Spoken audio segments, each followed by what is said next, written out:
जी, सबको जय मसीह की। प्रभु का धन्यवाद, प्रभु ने फिर से मौका दिया है। हम वचन सीख रहे थे बपतिस्मे का, है ना। पिछली बार कौन सा सीखा? मृत्यु का बपतिस्मा, है ना।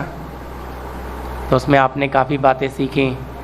आज हम प्रभु के वचन में से सीखेंगे बपतिस्मा कब लेना है। बपतिस्मा कब लेना है या कब लेते हैं? हृदय परिवर्तन के बाद। तो मैंने आपके सामने एक व्यक्ति का जीवन रखा था, याद करके बताइए कौन था गए हफ्ते? किस किस को याद है? वहीं पे छोड़ा था मैंने, हृदय परिवर्तन पे।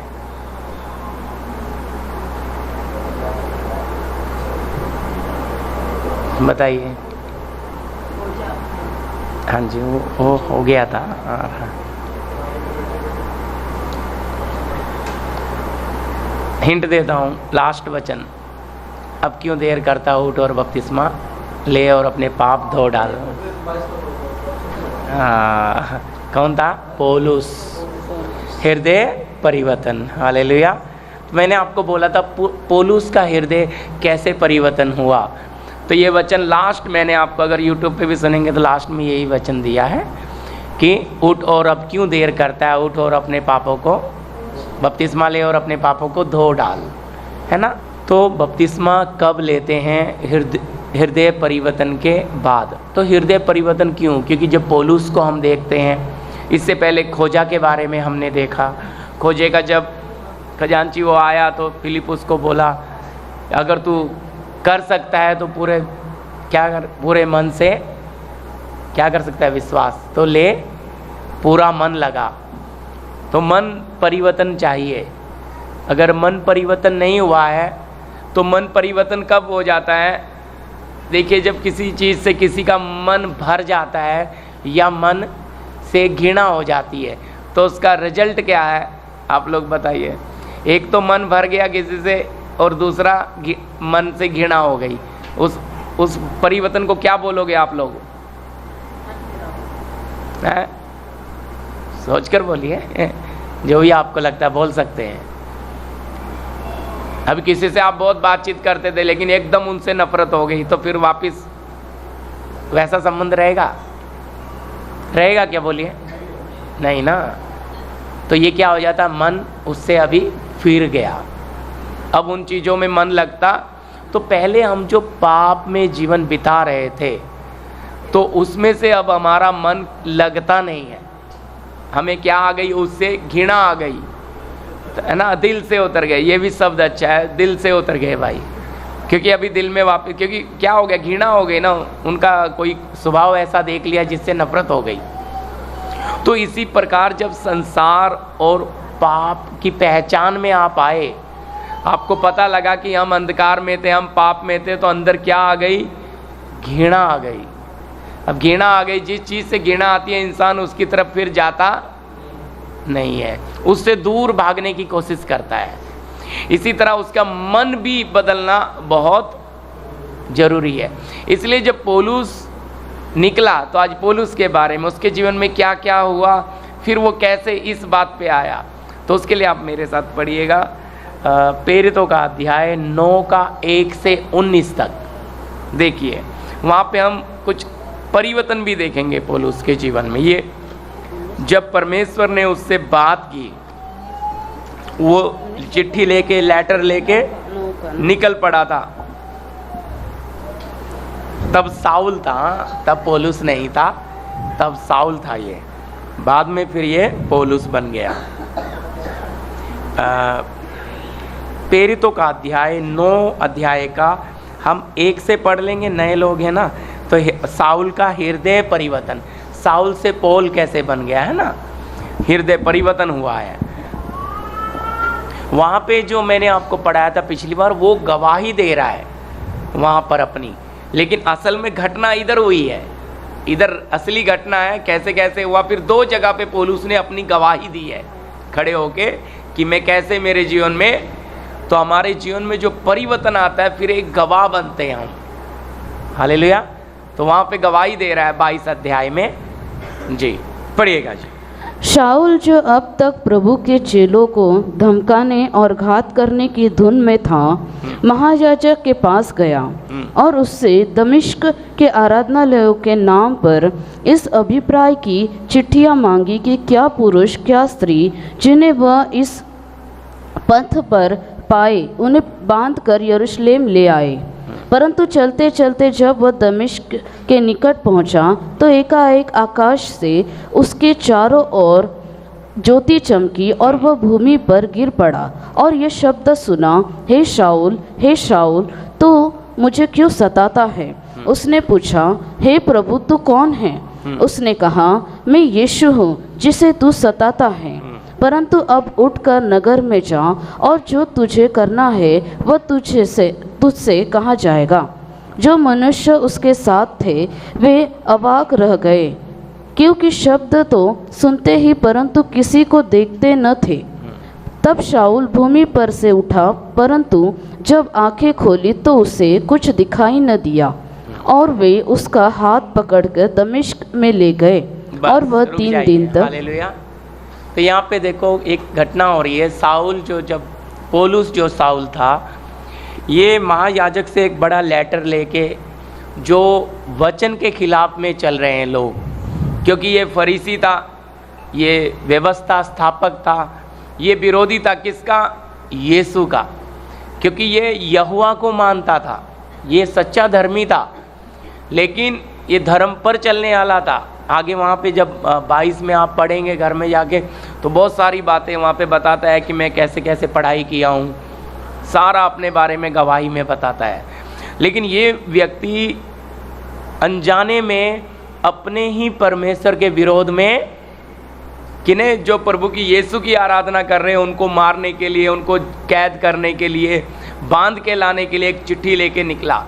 तो निकला तो रास्ते में ही क्या हो गया, एक बड़ी रोशनी इसके ऊपर पड़ी, और जब रोशनी इसके ऊपर पड़ी तो ये घोड़े से नीचे गिर गया। और फिर वहाँ पे एक आवाज़ आई, साउल साउल तू मुझे क्यों सताता है? ये आवाज़ किसकी थी? प्रभु यीशु की। तो वो देखो यहाँ पे प्रभु ने उससे बात की। लेकिन एक बड़ी घटना हो रही है कि साउल आगे अब देख नहीं पाया। प्रभु की आवाज़ सुनने के बाद वो आंखों से क्या हो गया था? अंधा हो गया। उसका हाथ पकड़ के वहाँ के जो 7 के सैनिक थे उनको कुछ नहीं दिखा, पर उनको आवाज़ सुनाई दी। उनको रोशनी वगैरह कुछ नहीं, रोशनी सिर्फ इसी के ऊपर गिरी, उनको कोई रोशनी दिखाई नहीं दी, लेकिन उन्होंने शब्द सुना, यार आवाज़ तो आई है कोई। लेकिन इसे बोला अब तू उठ और जा। तो कहाँ भेज रहा है जी? आगे पढ़िए। उठा और जब वो आंखें खोली तो हम 8 से ही पढ़िए।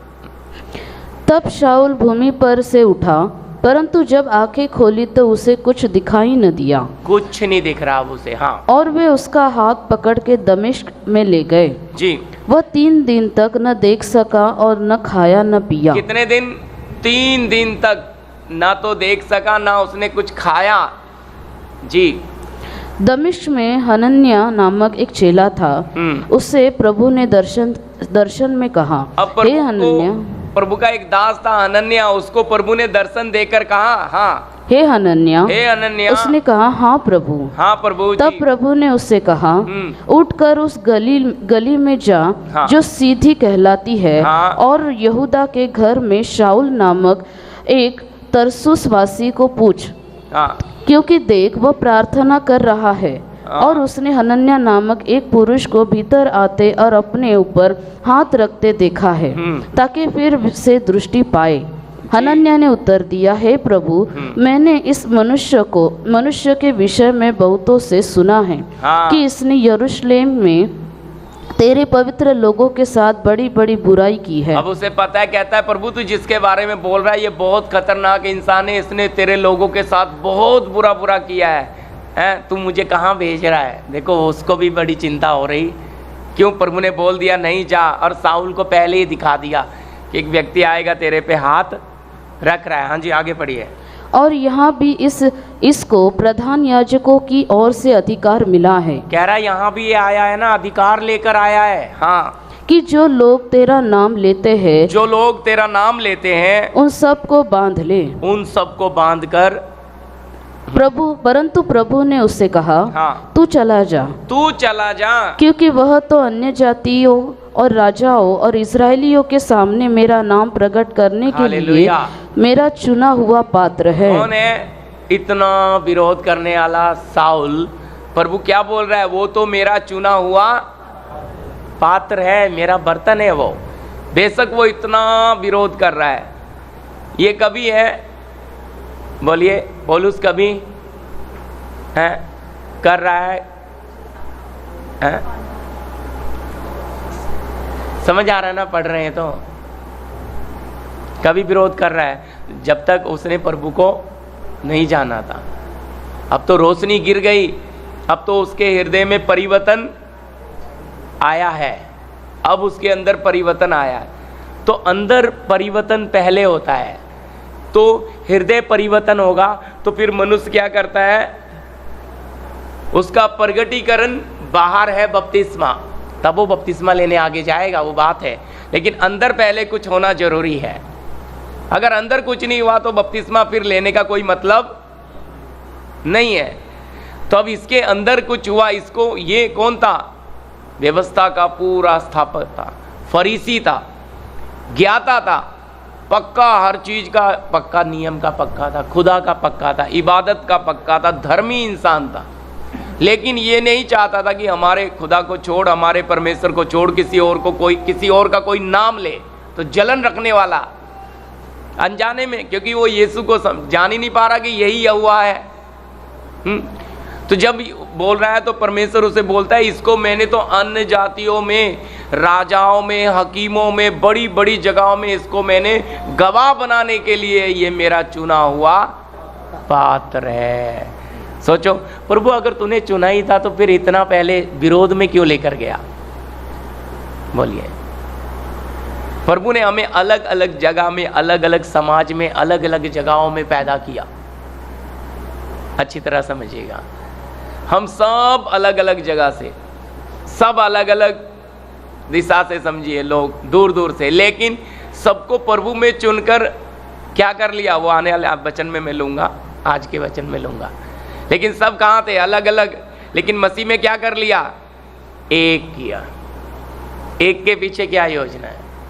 और फिर पहले से अगर चुन रखा है तो फिर हमें अलग भटकने क्यों दिया? हमें बुराई में जाने क्यों दिया?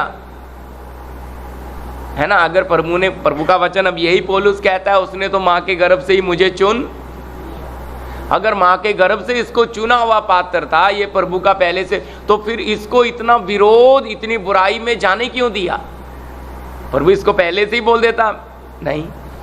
याद रखिए, जब एक व्यक्ति अंधकार में से निकलता है तो उसे अपने ऊपर पहले घृणा आती है कि मैं अनजाने में किसका विरोध? अपने बनाने वाले के खिलाफ जीवन जी रहा था। मैं अंधेरे में था, मैं पाप में था। तो उसे अपने उस मनुष्य बिगड़े हुए पापी स्वभाव पे क्या आती है? घृणा। क्या आती है? अंदर से। कि मतलब, क्योंकि जब तक क्या है, अपने बनाने वाले के, हम गीत गाते हैं, दुश्मन था मैं तेरा मित्र बन गया, बना लिया। प्रेमी सागर प्रभु अपार है तेरा प्रेम। क्या थे? दुश्मन था मैं तेरा मित्र। तो प्रभु के साथ तो बस जब तक हम अंधकार थे, जब तक हम संसार थे, तब तक हम दुश्मन थे। क्योंकि जो काम प्रभु को पसंद नहीं है वही अपनी मनमर्जी करते थे। स्वभाव ही से, वचन कहता है, क्रोध की संतान थे स्वभाव ही से, क्योंकि परमेश्वर के खिलाफ चलते थे, हैं, अपनी मनमर्जी में जीते थे, सुख विलास के चाहने वाले थे। लेकिन प्रभु की बड़ी दया हुई, उसने हमारे जीवन में जब काम किया, उसने हमें पकड़ा। वचन कहता है, मैंने पिछली बार भी आपको पहले बताया हुआ है कि हमने नहीं, उसने हमें। आप में से कोई बैठा है जो कह दे कि मैंने प्रभु को चुना? बोलिए। आप में से कोई भी नहीं है जो ये कह सके कि मैंने प्रभु को चुना, है ना? किसने? उसने हमें चुनाया। हालेलुया। सोच कर देखे, इतनी बड़ी भीड़ में, इतने बड़े संसार में प्रभु ने हमें ही क्यों चुना। अब आप जब सब्जी की दुकान पे जाते हैं, एक आलू के ठेले पे जाते हैं, तो आप आलू चुक चुक के डालते हैं, उसमें कोई ख़राब तो नहीं है, कोई हरा तो नहीं है, पक्का रहता, हरा जल्दी गलता नहीं है। कोई भी चीज़ आप लेते हो छाँट छाँट के, उसको बोलते हैं चुन चुन के लेना। तो बुलाए हुए तो बहुत है, वचन कहता है, लेकिन चुने हुए थोड़े। तो प्रभु ने चुना है, लेकिन मौका प्रभु पहले से ही जानता था कि ये चुना हुआ है, लेकिन प्रगट कैसे करा, ये हमारा जीवन। पौलुस पहले से चुना हुआ था, लेकिन प्रभु का समय जब आएगा तो क्या होता है, जब रेस में कोई दौड़ता है, रनिंग में, तो जो 20 लोग दौड़ रहे हैं, तो हमें थोड़ी पता है उसमें से कौन जीतेगा। बोलो, पता है क्या किसी को? जब लाइन में सीटी बज गई और वो भागे, तो फिर दौड़ते दौड़ते पता लगता है चुना हुआ है। सही। तो इसी तरह बुलाया तो पूरे संसार को, लेकिन जब हमारा जीवन हम कैसा जिएंगे वो आएगा चुने हुए में। तो चुना हुआ है करके ये हमने अपने जीवन से क्या देना है, प्रमाण। और ये चुना हुआ कब आता है, जब मन फिराव आता है, जब एक व्यक्ति को अपनी गलतियों पे, अपने उस भूतकाल के जीवन पे क्या आती है, अंदर से अपने उस पापी स्वभाव पे घृणा। क्योंकि अगर आपके अंदर घृणा नहीं आएगी तो आप बार बार वो काम करोगे, और अगर आपके अंदर नफरत आ गई, घृणा आ गई, तो मन उस बात से क्या हो गया, कच्चा हो गया। अभी उस चीज में मन लगेगा ही नहीं। तो ये तो पौलुस ने इतना किया, लेकिन प्रभु ने सही समय पे उसकी आंखें अंधी कर दी। अब अंधी करी, अब उसे हनन्या उधर जाने से डर रहा है। हनन्या को पता है भाई वो सबसे खतरनाक है, अब तो पूरा अधिकार का लेटर लेके आया है, अगर उसके सामने भी गया तो वो मुझे भी छोड़ेगा नहीं। लेकिन प्रभु उसको बोलता है, तू जा, वो मेरा चुना हुआ पात्र है। हाँ जी, आगे पढ़िए। तू जा और वो मेरा चुना हुआ पात्र है। और मैं उसे बताऊंगा, और मैं उसे बताऊंगा कि मेरे नाम के लिए उसे कैसा दुख उठाना पड़ेगा, उसे कैसा दुख उठाना पड़ेगा। हालेलुया। क्या उठाना पड़ेगा?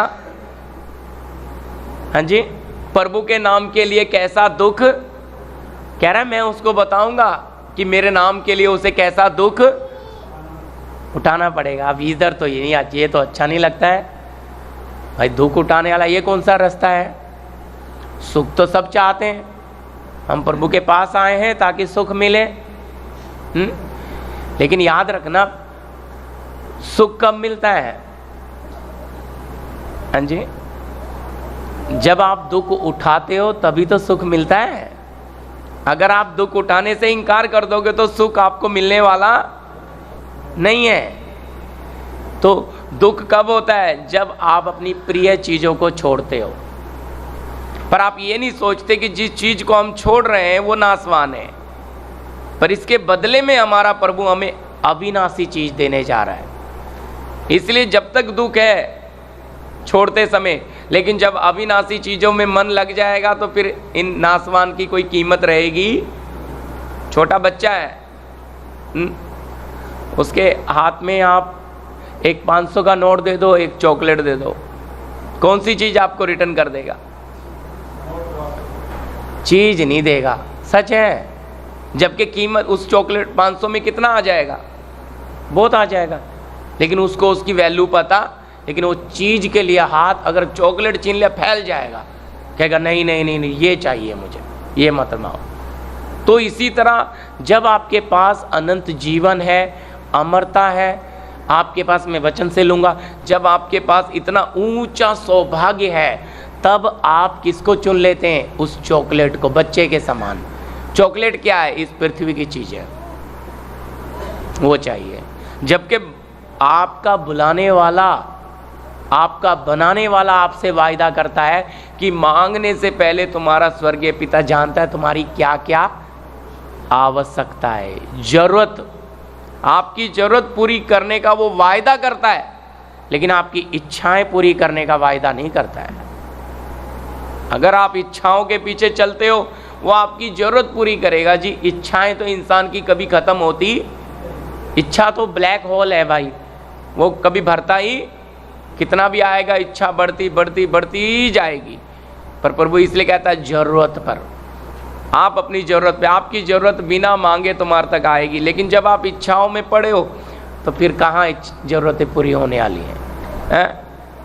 यहाँ पे साउल जो है अभी आंखों से देख नहीं सकता, और प्रभु ने अपने दास हनन्याह को बोल दिया भाई जा अभी, और वो मेरा चुना हुआ पात्र है, वहाँ से चल पड़ा। जी आगे पढ़िए।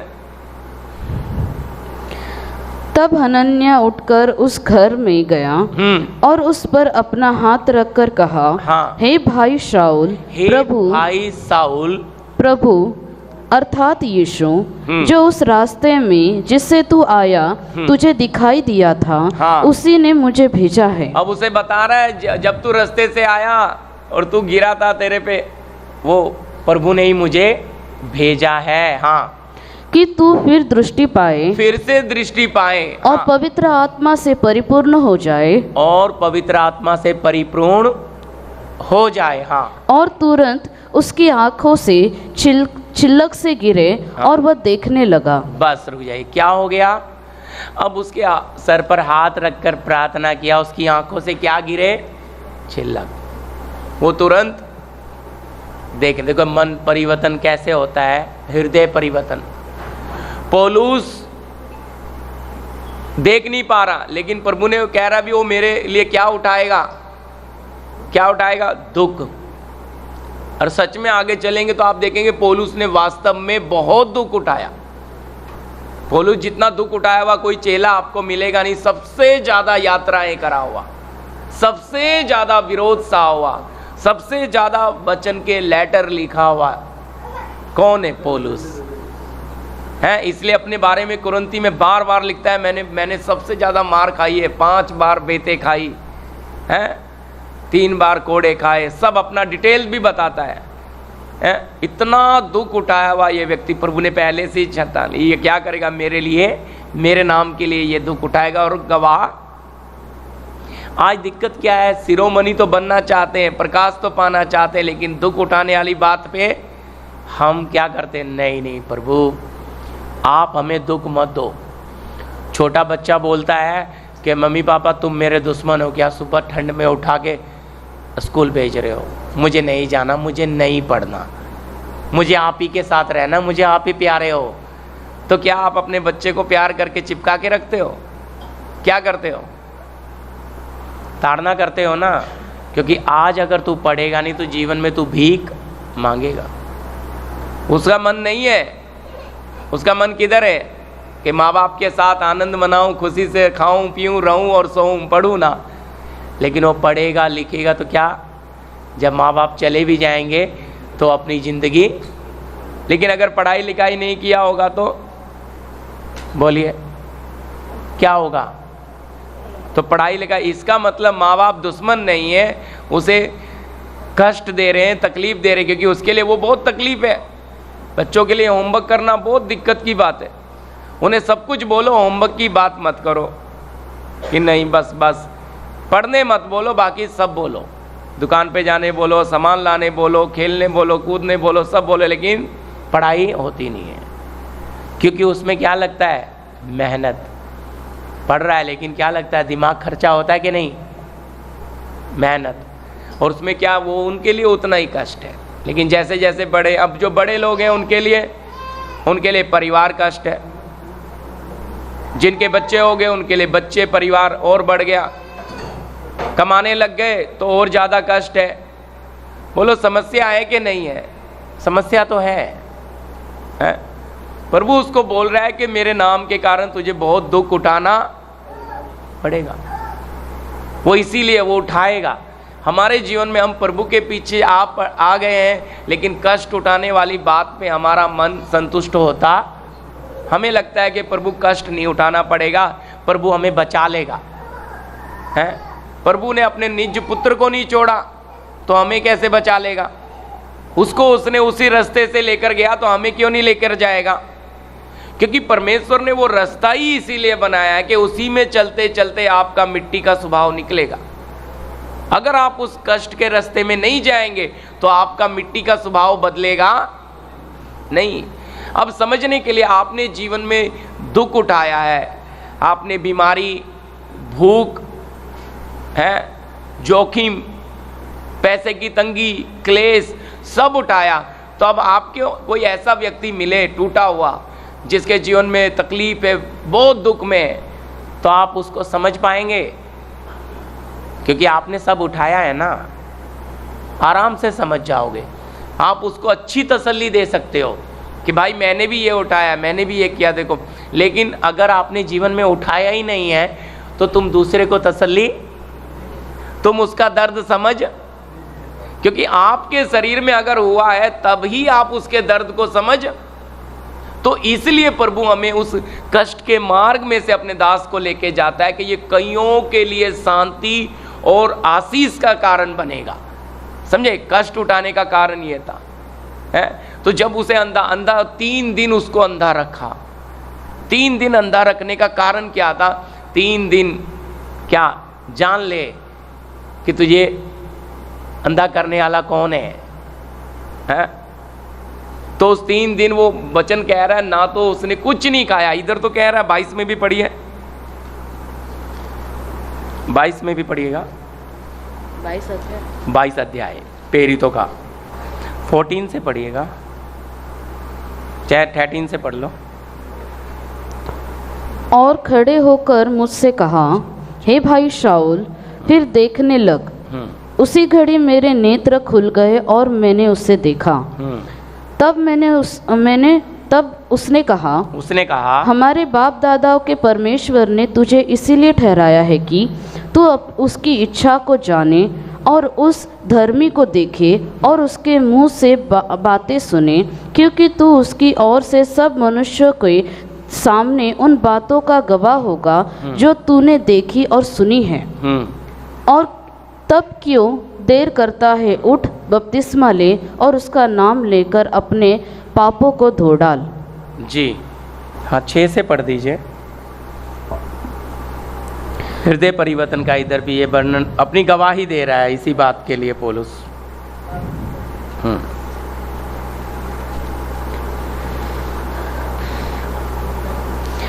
जब मैं चलते चलते दमिश्क के निकट पहुंचा तो ऐसा हुआ कि दोपहर के लगभग एकाएक एक बड़ी ज्योति आकाश से मेरे चारों ओर चमकी और मैं भूमि पर गिर पड़ा और यह शब्द सुना, हे शाऊल, हे शाऊल, तू मुझे क्यों सताता है? मैंने उत्तर दिया, हे प्रभु, तू कौन है? उसने मुझसे कहा, मैं यीशु नासरी हूँ जिसे तू सताता है। मेरे साथियों ने ज्योति तो देखी, परंतु जो मुझसे बोलता था उसका शब्द न सुना।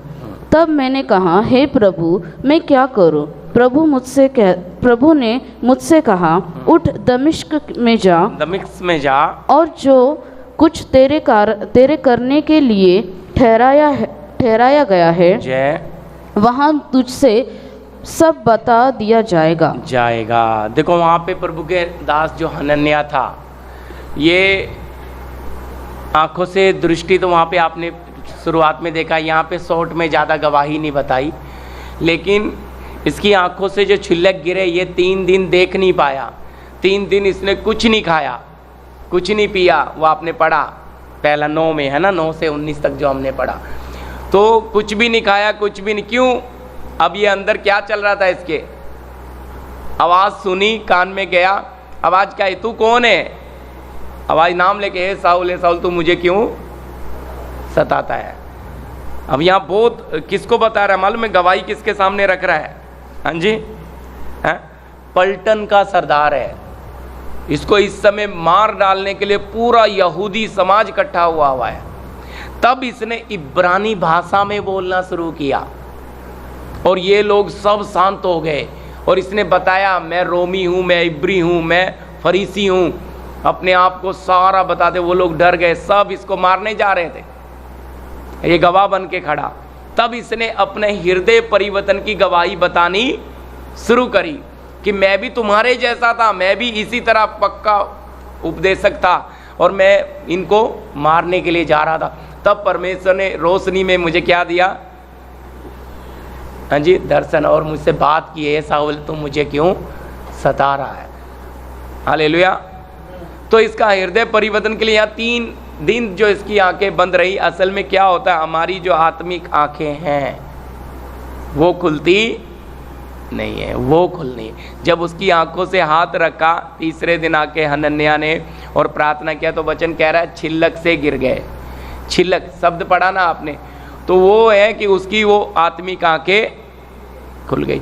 तो हमारी भी आत्मिक आंखें खुलती नहीं है, इसलिए पौलुस कह पाया कि मैं हवाओं में घूंसे मारता, मैं आत्मिक जगत को देख सकता हूँ, मैं आत्मिक शक्तियों से कैसे, कल्पना में नहीं लड़ता, भावनाओं में नहीं लड़ता। तो वचन में लिखा हवाओं में घूंसे नहीं मारता, मैं सामने सामने लड़ता हूँ। तो इसलिए एक व्यक्ति के आत्मिक आंखें खुलना, आत्मिक आंखें खुली तो किसकी ओर, उसको, वो अपने आत्मिक पिता को पहचानता है। फिर वो किधर नहीं जाएगा, मन फिराव के साथ क्या हो गया, उसकी समझ के साथ साथ आत्मिक आंखें भी खुल गई। अब जब आत्मिक आंखें खुल गई, समझ खुल गई, तो हनन्याह बोलता है अब क्यों देर करता है, उठ और क्या ले ले। देखिए पढ़िएगा 9 अध्याय का, प्रेरित 9 का 9 से पढ़िएगा। वह 3 दिन तक न देख सका और न खाया न पिया। दमिश्क में हनन्याह नामक एक चेला था, उससे प्रभु ने दर्शन में कहा, हे हनन्याह। उसने कहा, हाँ प्रभु। तब प्रभु ने उससे कहा, 9 ही पढ़ेगा। 3 दिन तक क्या नहीं है, हाँ जी, वह 3 दिन तक ना तो देख सका, ना खाया और ना पिया। मतलब कितने दर्द में था। प्रायश्चित कैसा था, परिवर्तन हृदय कैसे हो रहा है, हम तो आराम से पढ़ लेंगे टाइटल हृदय परिवर्तन, लेकिन कैसे हुआ भी, मैं अपने ही बनाने वाले के विरोध चल रहा था। मैं जिसने ये सृष्टि बनाई है, अनजाने में क्या था, मैं उसका अपने परमेश्वर का ही दुश्मन था। क्योंकि क्या था, अनजाने में मैं सृष्टि की पूजा कर रहा था, सृष्टिकर्ता को मैंने जाना। अनजाने में मैं सूरज की, पृथ्वी पर रहने वाली चीज़ों की क्या कर रहा था, अनजाने में उपासना। सृष्टिकर्ता को नहीं मान रहा था, सृष्टि को ही सृष्टिकर्ता समझ। लेकिन जब ये समझ खुली तो कितना अपने हृदय के अंदर प्रायश्चित आया, पश्चाताप, कि मेरे जैसा मैं, जबकि बुद्धिमान क्या है, बहुत ज्ञानी व्यक्ति है पौलुस, लेकिन क्या बन रहा है कि खाना तो क्यों नहीं, इसीलिए तो अपनी मूर्खता पे, अपने दर्द पे, इसलिए कुछ नहीं खाया, कुछ नहीं पिया। फिर इसके पास हनन्याह आया जी। 18 से पढ़िए।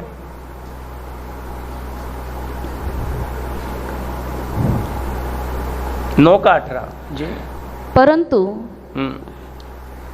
और तुरंत उसकी आंखों से छिलके से गिरे, हाँ और जी। वह देखने लगा। और वो देखने लगा, हाँ। और उठकर बपतिस्मा लिया। फिर भोजन करके बल पाया। बस कभी तो मन परिवर्तन, हृदय परिवर्तन होने के बाद समझ खुलना भी जरूरी है। आपको अपनी गलती का एहसास होना जरूरी है। अगर आप उस गलती का एहसास नहीं करेंगे तो आपके अंदर प्रायश्चित नहीं आएगा कि भाई मैं अपने बनाने वाले के खिलाफ कितना चला। मैं अभी देखो, ये प्रभु का चुना हुआ पात्र है, लेकिन प्रभु ने इसको खिलाफ जाने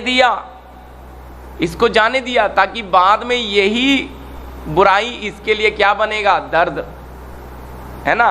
प्रभु चाहता तो ऐसा नहीं होने देता, गर्भ से ही चुना है, और आप और मुझे भी चुन लिया। अब चुन लिया, जब हम आते हैं रोशनी में, देखो थोड़ा सा उस बात को मैं वचन से विषय से बाहर लेता हूं। रोमियो की पत्री,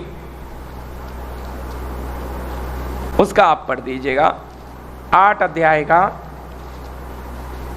19-20। क्योंकि सृष्टि बड़ी आशा भरी दृष्टि से परमेश्वर के पुत्रों के प्रकट होने की बाट जो रही है। हाँ बस काफी है, नहीं तो समय बचाएंगे। 19 ही पढ़ा, क्या लिखा है, सृष्टि बड़ी आशा भरी दृष्टि से परमेश्वर के पुत्रों का प्रकट होने का इंतजार। तो ये सृष्टि भी जानना चाहती है, उसे भी नहीं पता। अब प्रभु ने क्या किया है, अपने बेटे बेटियां जगह जगह हर एक कौम में, जाति में, सब में पैदा कर दिए। अब वो बड़े होते जा रहे हैं, बढ़ते जा रहे। जैसे ही प्रभु का समय आया तो उन पर ऐसे ही प्रकाश गिरा और उनकी समझ, और जब समझ खुल गई तो किसको पता लगा? सृष्टि को पता लगा ये परमेश्वर की बेटी है, ये परमेश्वर का बेटा है। तो क्या खुल गई? समझ रहे? इसलिए सृष्टि यानी कि सारी सृष्टि भी क्या कर रही है? परमेश्वर के बेटे और बेटियों का प्रकट होने का इंतजार। जब तक प्रकट नहीं हुए तब तक उसे भी नहीं पता ये प्रभु का बेटा है या नहीं, ये प्रभु की बेटी है या नहीं। तो प्रकट कैसे होते हैं? उसका हृदय परिवर्तन, प्रायश्चित, उसे अपनी शरीर की बातों पर, पाप की बातों के लिए घृणा उत्पन्न हो जाती अपने आप ही, कुदरती, जो क्योंकि परमेश्वर ने उसके जीवन में काम, मैंने शुरू वाले भाग में आपको बताया था कि पिता का आत्मा आपके हृदय पे मंडराता है और बोलता है प्रकाश हो, अगर याद आएगा पहले सेशन में। तो वो जो प्रकाश हुआ है वो हमें हमारी हालत दिखाता है, और जब वो हालत दिखाता है तो हमें अपनी उस कामों पे क्या आती है? घृणा आती है। अगर हमें हमारी फिर अगर घृणा नहीं आएगी तो भाई आप फिर मुड़कर जाओगे उधर। आपको उस गलतियों से क्या आनी है? नफरत, घृणा। अगर आपके अंदर नफरत नहीं आएगी तो बार बार उस गलती को करते रहोगे। इसलिए प्रभु आपके साथ ऐसा व्यवहार करता है। आपका जो बिगड़ा हुआ स्वभाव है उससे भी कई गुना बिगड़ा हुआ व्यक्ति आपको मिला देता है, ताकि आपके अंदर तो क्या था? थोड़ा सा 10% बिगड़ा हुआ स्वभाव था, आपके साथ वाले में 80% है। तो उसको देखकर आपको बुरा, उस क्या हो जाएगा? उस बात से घृणा आएगी कि नहीं अंदर? यार ये तो बहुत गंदगी है, मैं ये काम करूंगा नहीं। तो आपके हर किसी के साथ प्रभु ऐसा ही करता है। उन्हें आप जैसे आपके विचार होंगे, सोच होगी, आपके अंदर लालच होगा, आपसे 10 गुना ज़्यादा लालची मिलाएगा। आप झगड़ालू होंगे, आपसे 10 गुना ज़्यादा झगड़ालू मिलाएगा, ताकि आपको उस झगड़े से क्या आ जाए? नफरत। जब ज़्यादा गंदगी देखते हैं तभी तो घृणा आती है, थोड़ी गंदगी देखने से आएगा? इसीलिए तो वो चीज़ के लिए जब तक इंसान के अंदर घृणा नहीं आती तब तक वो उसी में, बुराई में खेलता। जब बुराई से घृणा होती है तभी वो उससे अपना मन फिरा लेता है। लेकिन जिसके जीवन में परमेश्वर की आत्मा ने काम कर दिया, उसे अपनी गलतियों के लिए प्रायश्चित, पश्चाताप उत्पन्न। इसलिए पौलुसी लिखता है कि भक्ति का शोक ऐसा पश्चाताप उत्पन्न करता है जिसका परिणाम उद्धार है। उद्धार यानी कि एक अंदर दर्द जिसका कोई शब्द भी नहीं है, ये अंदर आता है भाई। और जब ये अंदर आता है तो वो व्यक्ति फिर कभी पाप की तरफ जा नहीं सकता। अब वो उसके लिए नहीं जिएगा। इसके लिए फिर बाहर का प्रगटीकरण, अंदर काम हुआ है तो बाहर का प्रगटीकरण का क्या है? बपतिस्मा। इसलिए कह रहा अब क्यों देर करता है, उठ और अपने पापों को धो डाल। हालेलुया जी। पढ़े अक्तों का अध्याय 2:38। पतरस ने उनसे कहा, मन फिराओ और तुम में से हर एक अपने अपने पापों की क्षमा के लिए यीशु मसीह के नाम से बपतिस्मा ले और तुम पवित्र आत्मा का दान पाओगे। हाँ देखो, वहां पे हनन्याह ने भी उसको बोला बपतिस्मा ले और पवित्र आत्मा पा। अब यहाँ पे भी प्रभु ने जो काम किया अद्भुत पतरस के भाषण से, मैंने आपको पिछली बार भी ये पढ़ाया था। क्या किया उन्होंने? 3000 लोगों के हृदय छिद गए, और छिद गए तो उन्होंने क्या बोला? अब हम क्या करें? हैं? श्रेष्ठ प्रेरितों से पूछने लगे हम क्या करें? तो क्या बोला यहाँ पे पतरस ने? मन फिराओ और क्या करें? पढ़ो वापिस। पतरस ने उनसे कहा, मन फिराओ और तुम में से हर एक अपने अपने पापों की क्षमा के लिए यीशु मसीह के नाम से बपतिस्मा लो तो तुम पवित्र आत्मा का दान पाओगे। क्या पाएंगे? बपतिस्मा लेंगे तो यहाँ पे 3000 लोगों के हृदय छिदे, तो उन्होंने जाके बपतिस्मा लिया वहाँ पौलुस का। पिछली बार मैंने आपको बताया फिलिपुस जब बैठा था मार्ग में, कैसे वहाँ पे मन परिवर्तन हुआ। लेकिन ये मन परिवर्तन अभी अंदर हुआ, तो अंदर हो गया तो उसका प्रगटीकरण क्या है? बपतिस्मा। तो ये लोग जब अंदर कुछ हुआ तो ये बपतिस्मे की तरफ तब गए। आज क्या होता है कि आ जाओ बपतिस्मा ले लो, बीमारी चली जाएगी, आ जाओ बपतिस्मा ले लो, नौकरी मिल जाएगी, बपतिस्मा ले लो, शादी हो जाएगी। अच्छी तरह समझना, बाहर अगर आप बपतिस्मा लेते हैं तो अंदर आपके बदला नहीं है, अंदर बदला नहीं। अगर अंदर नहीं बदला, बाहर वाला बदल के आप यीशु को पहन लोगे तो फिर अंदर क्या होगा? अंदर कौन है? हाँ जी, अंदर संसार है भाई। अब जब अंदर संसार है तो रोमी आपको पढ़ाया मैंने, फिर भी पढ़ लीजिए चाहे रोमी 14 का 13 का 14 होगा। एक सेकंड, 13 का 14। हाँ 13 का 14 ना पढ़ेगा। वरन प्रभु यीशु मसीह को पहन लो और शरीर की लालसाओं को पूरा करने का उपाय न करो। क्या लिखा है? अब आपको कई बार पढ़ाया था गलती 3 का 27, मसीह को ऊपर से पहन लो। अब अंदर बात आती है, अंदर भी पहनना है। अगर ऊपर बदला है तो अंदर भी बदला। अब अंदर बदलाहट आएगा तभी तो ऊपर का प्रगटीकरण है। समझ आ रही बात मेरी?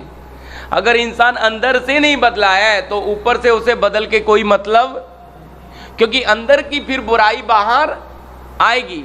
अब समझने के लिए आपने बाहर यीशु को पहना तो शैतान आपको देखते समय किसे देखता है? हाँ जी, मसीह को देख रहा है, क्योंकि आपने मसीह को पहना। लेकिन अंदर आपके पास कोई अधिकार है ही नहीं, क्योंकि अंदर संसार पड़ा है। पर अगर आप अंदर भी मसीह को पहनते, अंदर का मन परिवर्तन करके मसीह को पहनेंगे, तो याद रखो फिर आपके पास अधिकार होगा।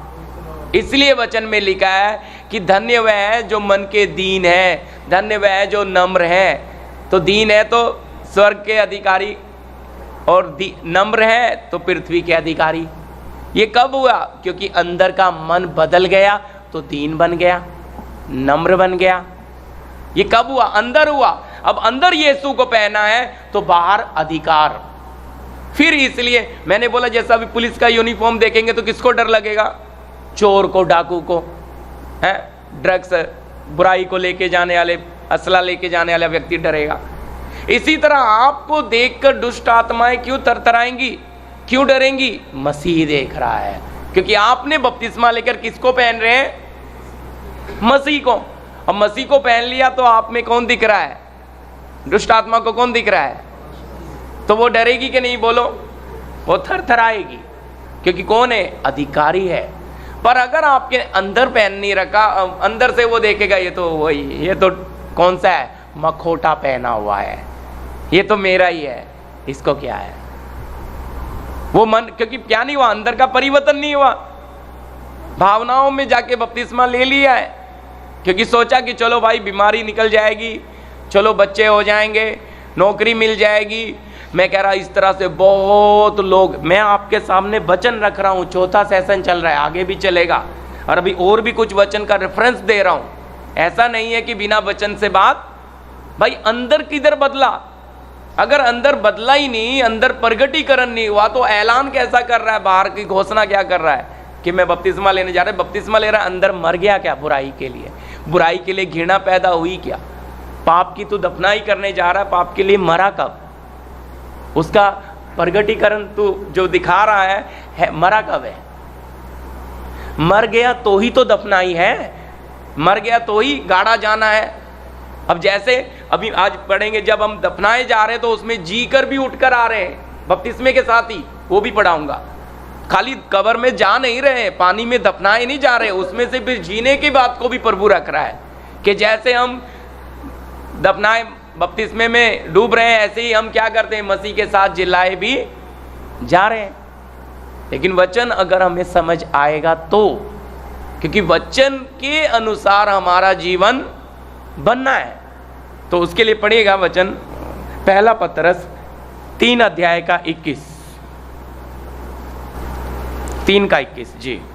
उसी पानी का दृष्टांत भी, उसी पानी का दृष्टांत भी अर्थात बपतिस्मा, अर्थात बपतिस्मा यीशु मसीह के जी उठने के द्वारा, यीशु मसीह के जी उठने के द्वारा अब तुम्हें बचाता है। अब तुम्हें बचाता है। इससे शरीर के मैल को दूर करने का अर्थ नहीं है। हाँ, ये नहीं है कि आप पानी में उतरोगे तो शरीर का मैल आपका दूर, ध्यान से सुनिएगा, इससे शरीर का मैल दूर होने वाली बात, हाँ जी, इससे शरीर के मैल को दूर करने का अर्थ नहीं है, नहीं है, परंतु विवेक, शुद्ध विवेक से परमेश्वर के वश में हो जाने का अर्थ है। हालेलुया, पूरी पवित्रताई से, शुद्ध विवेक से परमेश्वर के वश में हो जाने की बात है बपतिस्मा, कि अब हमारी कहीं भी चलेगी।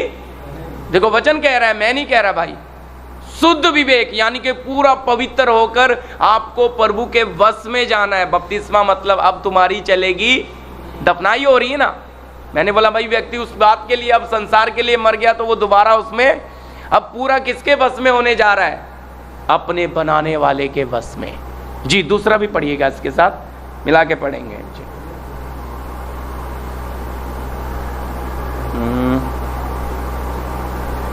पहला कुरिन्ती 12 अध्याय का 13 वचन।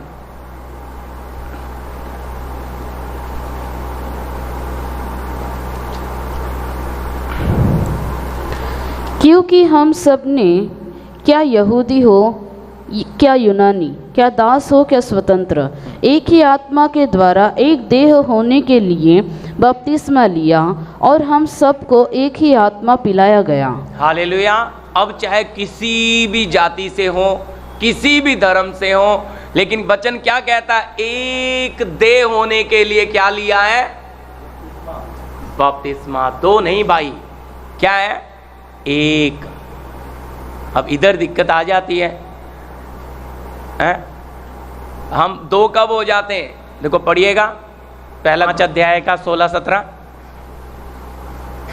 तो इसको होल्ड रखिएगा, मैं वापस पढ़ा लूंगा जी। होगा जी, माफ करना।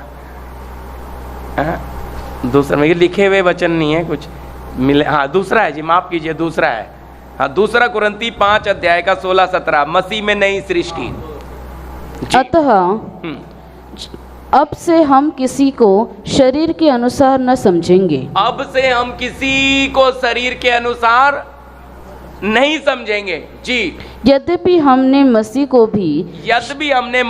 भी शरीर के अनुसार जाना था। किसके? शरीर के अनुसार ही जाना था। हाँ, तो भी अब से उसको ऐसा नहीं जानेंगे। इसलिए यदि कोई मसीह में है, इधर रुक जाइए। अभी क्या है? मसीह को हमने शरीर के अनुसार जाना था, लेकिन अब कैसा है? मैंने आपको बताया, जिसने बपतिस्मा लिया मसीह को पहन लिया। अब बाहर कौन नजर आता है? शैतान को कौन नजर आता है आप में? इसलिए ना डर रहा है मसीह को देखकर, हैं? लेकिन हम एक दूसरे को देखते समय क्या देखते हैं? ये दिक्कत है। हमें अभी भी क्या नजर आता है? हाँ जी, उसमें मसीह नजर नहीं आता, उसमें क्या देखते हैं? इधर दिक्कत है जी। क्योंकि अभी तक आत्मिक तौर पे नहीं, उसको शारीरिक ही समझते हैं। अभी तक आत्मिक रिश्ता बनाई नहीं है। मैंने आपको पढ़ा है, वापस पढ़ाने की जरूरत नहीं। वैसे अब कोई यहूदी यूनानी कोई नहीं रहा, आपको मसीह में क्या हो गए? सब एक हो गए। एक हो गए तो मतलब कौन है? मसीह। मसीह भाई कौन है? मेरे मसीह बहन है, मेरा मसीह भाई है, मसीह है। हमारा कौन है? एक देह। हमारा, हम सबका सर कौन? प्रभु यीशु। बपतिस्मे ने हमें एक कर दिया, समझा रहे? बपतिस्मे ने तब एक कर दिया तो नई सृष्टि, अभी नया किया है भाई अंदर। अब अंदर वाला बदल गया, अब अंदर वाला वो नहीं है। क्योंकि वो परिवर्तन किधर हुआ? जब उसका प्रकाश मुझ पर पड़ा, उसने मेरी समझ खोली, तो मुझे अपने उस कौन से संसार अंधकार के जीवन से, बुराई से, संसार से घृणा हुई। इसलिए तो मैं घोषणा कर रहा हूं कि मैं पानी में उतर रहा हूं, तो अब संसार तो तेरे लिए मैं कभी कौन सा गीत गाते हैं? ना लौटूंगा ना, यीशु के पीछे मैं चलने लगा, अब ना लौटूंगा। दुनिया को छोड़ के, संसार को छोड़ के, सलीम को लेकर ना लौटूंगा। तो उसका मतलब ऐलान कर रहा है, भाई अब मैं दुख मुसीबतों से मैं नहीं घबराऊंगा, अब मैं पीछे मुड़ने वाला नहीं हूं, मैं नहीं लौटूंगा। है तो वो बपतिस्मा के अंदर हुआ हुआ काम का बाहर प्रगटीकरण बपतिस्मा। अब बपतिस्मा उद्धार की तरफ आप और आगे एक कदम जा रहे हैं आप। लेकिन क्या होता है, अभी बपतिस्मा लिया, अंदर यीशु को नहीं पहना, ऊपर ही पहना था, तो फिर इस मनुष्य के अंदर से क्या क्या निकल कर आएगा? ऊपर देखते समय मसीह है, लेकिन अंदर कोई मसीह। क्यों? क्योंकि अंदर इसके कुछ काम हुआ ही, ये मरा ही नहीं था। मैंने पिछली बार बोला दफनाई का बपतिस्मा भाई, इसका मन परिवर्तन हुआ ही। जिसका मन परिवर्तन हो गया उसको अनन्या बोलता, अब क्यों देर करता, उठ और अपने पापों को धो डाल, उठ और बपतिस्मा ले और अपने पापों को धो डाल। तो बपतिस्मा लेना कोई शरीर का मैल धोना नहीं है भाई, ये परमेश्वर की आत्मा में एक होने की बात है। इसके साथ एक और वचन लीजिए,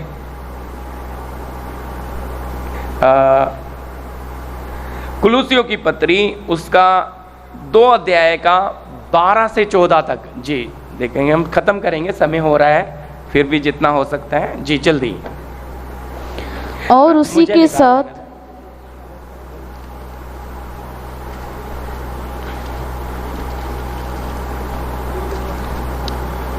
कुलुसियों की पत्री उसका 2 अध्याय का 12 से 14 तक पढ़ना है जी, पढ़िएगा। और उसी के साथ बपतिस्मा में गाड़े गए। हाँ, ये मैंने आपको पढ़ाया था गई बार शुरुआत में, ये और वो है ना। अब आगे जा रहा हूँ इसे लेके, ये इसी पे लास्ट करूँगा। हालेलुया। क्या है? और उसी के साथ बपतिस्मे में गाड़े गए, और उसी में परमेश्वर की सामर्थ पर विश्वास करके, परमेश्वर की सामर्थ पर विश्वास करके, जिसने उसको मरे हुओं में से जिलाया, उसको मरे हुओं में से जिलाया, उसके साथ जी भी उठे, उसी के साथ जी भी उठे। तो पानी में उतर रहे हैं, यीशु मसीह के नाम से बपतिस्मा ले रहे हैं, तो फिर जो बाहर आ रहे हैं कब्र से, उसी के साथ क्या भी होगा? जी भी उठ रहे हैं जी। आगे, उसने तुम्हें भी जो अपने अपराधों और अपने शरीर की खतना रहित दशा में मुर्दे थे।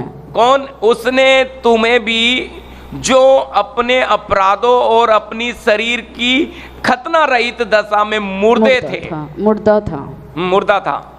उसके साथ थे मुर्दे थे, है ना? थे ना भैया, थे, था नहीं, थे जी, थे। उसके साथ जिलाया, और हमारे सब अपराधों को क्षमा किया, और हमारे सारे अपराधों को क्षमा किया। हाँ, और विधियों का वो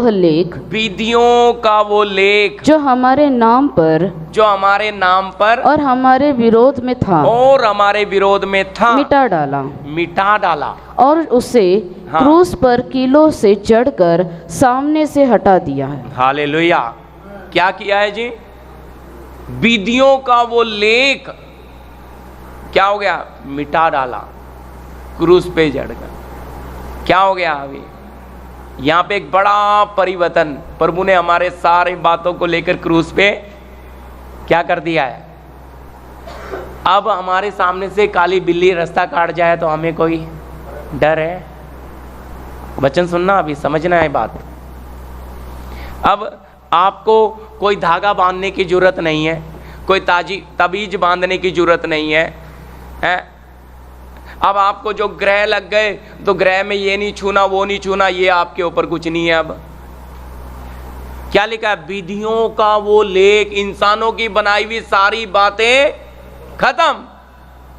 आज भी पर कुछ मसीह लोग बपतिस्मा लेने के बाद भी वो मानते हैं भाई, क्योंकि उनकी अभी तक उनके अंदर का हृदय परिवर्तन हुआ ही, उन्होंने अंदर यीशु को पहना ही।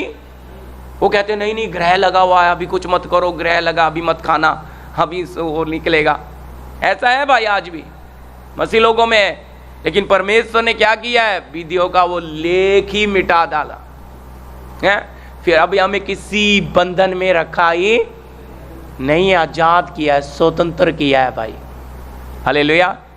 तो मैं यहाँ से अगले हफ्ते आगे लूँगा, ये विषय अभी आगे है, ठीक है। जब तक चल रहा है प्रभु जहाँ तक ले जाएंगे, यहाँ पे वहाँ पे भी हम अगले हफ्ते प्रभु की मर्जी है तो फिर इसी में आगे हम जाएंगे।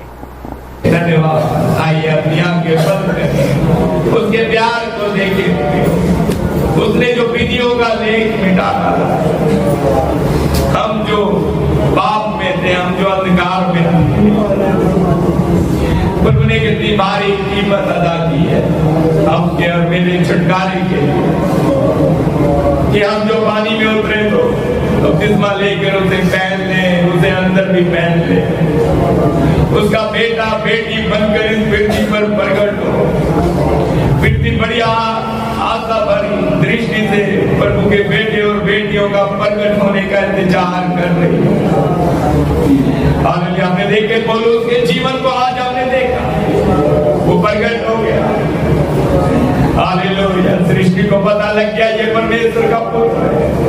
इसी प्रकार हमारे जीवन में जो परमेश्वर का प्रकाश आया और हमारे हृदयों में वो बात उत्पन्न हुई कि मैं कहाँ पड़ा हूँ, अपने उस पाप भरे हुए जीवन में घृणा उत्पन्न हुई और उसके लिए जीने का मन खत्म हुआ है। हालेलुया। अंदर जो प्रकटीकरण हुआ, अंदर जो कार्य हुआ, उसका प्रकटीकरण करने के लिए, ऐलान करने के लिए बपतिस्मे के लिए बाहर खड़े हुए।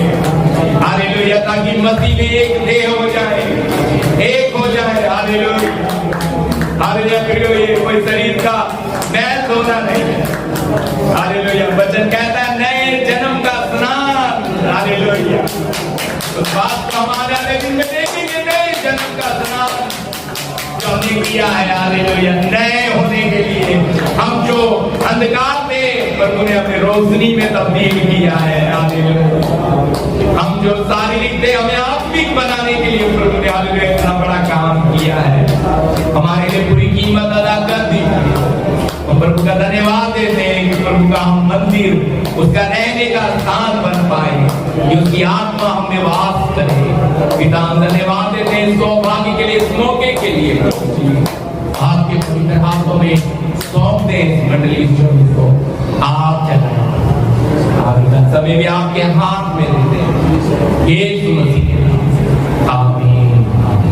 हमारे बीच में लास्ट प्रार्थना।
सारी बातों को प्रभु आपके नाम में स्तोत्र है। प्रार्थना यीशु मसीह के नाम से मांगते हैं खुदा, सुनिए दर्द में दीजिएगा। आमीन। अब पिता का प्रेम, पुत्र का अनुग्रह, पवित्र आत्मा की सहभागिता, शक्ति हमारे साथ तमाम संत लोगों के साथ प्रभु यीशु के दूसरे आमंत्रण को करें। आमीन। सबको जय मसीह।